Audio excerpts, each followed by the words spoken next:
Kejriwal arrest ని తప్పుపట్టిన Congress BRS లపై విమర్శలతో విరుచుకుపడ్డారు కేంద్ర మంత్రి కిషన్ రెడ్డి. ఈ కేసులో తగిన ఆధారాలున్నాయని, దమ్ముంటే కేసీఆర్ చర్చకు రావాలని సవాల్ విసిరితే దానికి కౌంటర్ ఇచ్చారు బీఆర్ఎస్ ఎమ్మెల్యే జగదీష్ రెడ్డి.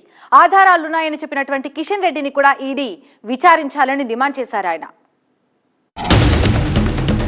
ఢిల్లీలో జరిగినటువంటి లిక్కర్ కుంభకోణంలో మీ కుటుంబానికి సంబంధం లేదని చెప్పగలుగుతారా?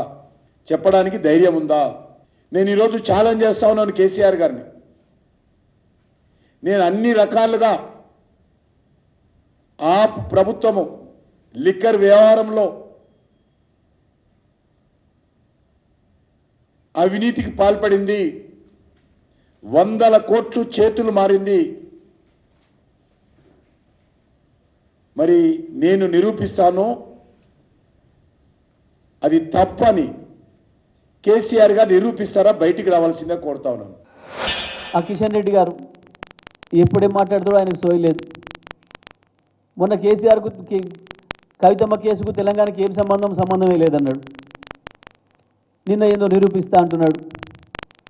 మీడియాలో స్పేస్ తప్ప ప్రజల్లో బేస్ లేని నాయకుడు కిషన్ రెడ్డి. కిషన్ రెడ్డిని కూడా విచారించండి. ఎందుకంటే నా దగ్గర ఆధారాలు ఉన్నాయని మాట్లాడండి. నిన్న ఆధారాలు ఉండి 2 సంవత్సరాల నుంచి ఎందుకు చెప్పలేదు కిషన్ రెడ్డి? ఇందులో మతలబేంది? కిషన్ రెడ్డి కూడా భాగస్వామ్యం ఉందా? ఒకవేళ జరిగితే అక్కడైనా పొరపాటు ఎందుకు ఇవ్వలే ఆధారాలు ఉండి 2 సంవత్సరాల నుంచి? ఈడీ ఆధారాలు దొరకనే కదా కొట్టుకుంటుంది కింద మీద. ఏ ఆధారాలు లేకనే కదా ఎలా కిలబడ్డది?